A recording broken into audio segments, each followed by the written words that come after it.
Hello दोस्तों, अब हम बात करते हैं home first finance company India limited की, जिसका क्वार्टर 3 का रिजल्ट कंपनी ने आज डिक्लेयर कर दिया है। तो चेक करते हैं कंपनी का क्वार्टर 3 का रिजल्ट कैसा है, पर उससे पहले चेक करते हैं कंपनी के फंडामेंटल। सबसे पहले बात करें दोस्तों कंपनी के मार्केट कैप की, तो कंपनी का मार्केट कैप है 8687 करोड़ का, जो कि एक स्मॉल कैप कंपनी है। उसके बाद बात करें कंपनी की पीई रेशो की, प्राइस टू अर्निंग रेशो की, वो है 13.3, जो कि देखने में एक ठीक ठाक वैल्यूएशन लगती है, पर फिर भी चेक करेंगे इसके पीएस के साथ कंपैरिजन में कि कंपनी की वैल्यूएशन कहां स्टैंड करती है। उसके बाद बात करें दोस्तों रिटर्न ऑन कैपिटल एम्प्लॉयड की, वो है 10.3%, जो कि एक एवरेज आरओसीई है। उसके बाद बात करें दोस्तों आरओआईसी की, रिटर्न ऑन इन्वेस्टेड कैपिटल, वो भी है 10.3%, जो कि एक ठीक ठाक आरओआईसी कह सकते हैं। उसके बाद बात करें दोस्तों प्रमोटर होल्डिंग की, तो प्रमोटर होल्डिंग है 23.6%, जो कि देखने में काफी कम लगती है।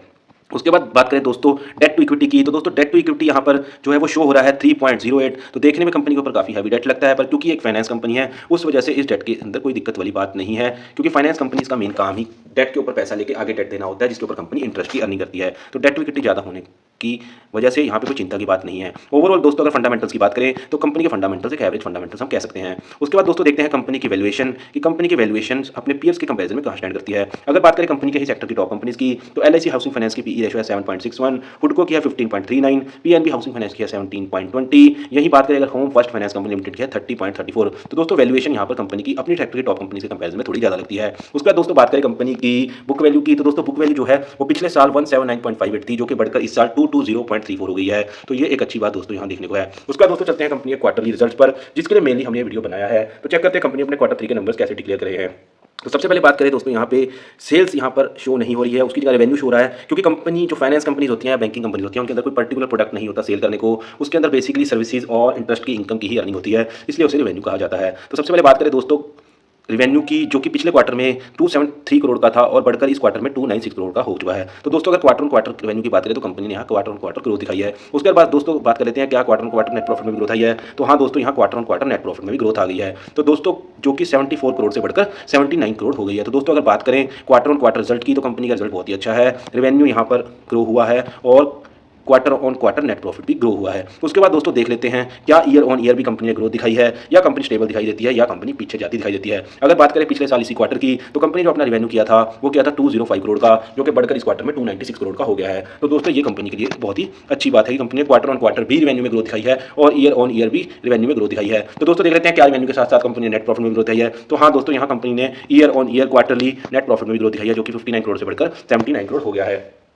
तो दोस्तों अगर बात करें क्वार्टर 3 रिजल्ट की, जो नंबर्स कंपनी ने डिक्लेयर करे हैं, तो क्वार्टर ऑन क्वार्टर में भी ग्रोथ दिखाई है दोस्तों, quarter on quarter revenue and sales दोनों में ग्रोथ दिखाई है, ईयर ऑन ईयर भी क्वार्टरली रेवेन्यू और नेट प्रॉफिट दोनों में ग्रोथ दिखाई है। तो ओवरऑल अगर बात करें क्वार्टर 3 रिजल्ट की, तो कंपनी का क्वार्टर 3 रिजल्ट बहुत ही शानदार यहाँ पर पेश किया है। उसके बाद देख लेते हैं कंपनी का कैश फ्लो। वैसे तो दोस्तों फाइनेंस कंपनीज और बैंकिंग कंपनीज का कैश फ्लो नेगेटिव रहता है, तो दोस्तों यहाँ बिल्कुल कंपनी का cash flow operating activity cash flow negative है, पर फिर भी ये एक चिंता की बात नहीं है, क्योंकि कंपनी का बेसिकली काम ही कैश को देना होता है। उस वजह से फ्लो हमेशा ही कंपनी का आउटसाइड बना रहता है, जो जिस वजह से कंपनी का कैश फ्लो हमेशा बुक्स के अंदर नेगेटिव आता है, जो कि एक फाइनेंसिंग कंपनी या फिर किसी बैंकिंग कंपनी के लिए दिक्कत की बात नहीं है।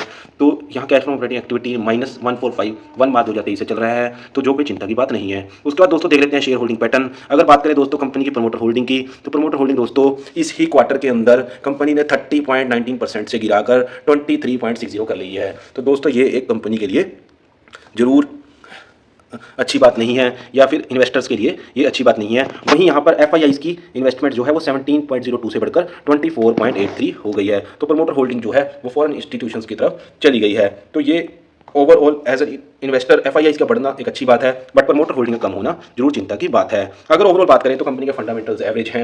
उसके बाद बात करें कंपनी की वैल्यूएशन की, तो वैल्यूएशन भी दोस्तों थोड़ी सी ज़्यादा है।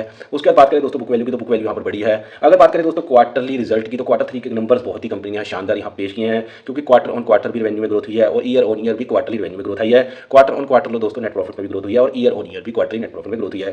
कैश फ्लो कंपनी नेगेटिव है, पर फाइनेंसिंग कंपनी के हिसाब से नेगेटिव कैश फ्लो में कोई दिक्कत नहीं है। उसके बाद बात करें दोस्तों प्रमोटर होल्डिंग की, प्रमोटर होल्डिंग में जो प्रमोटर से अपनी होल्डिंग इसी क्वार्टर में लगभग 7% के हिसाब से कम कर ली है। वहीं एफआईआईज की यहाँ पर होल्डिंग बढ़ गई है। तो दोस्तों ये था मेरा एनालिसिस कंपनी का home first finance company India limited का क्वार्टर 3 रिजल्ट का। बाकी आपको मेरा एनालिसिस कैसा लगा आप हमें कमेंट सेक्शन में बता सकते हैं। अगर आपको मेरी वीडियो अच्छी लगी तो आप मेरी वीडियो को लाइक कर सकते हैं, और आगे भी आप हर कंपनी का ऐसे ही क्वार्टर 3 रिजल्ट का डिटेल एनालिसिस देखना चाहते हैं तो मेरे चैनल को सब्सक्राइब कर सकते हैं। Thank you very much.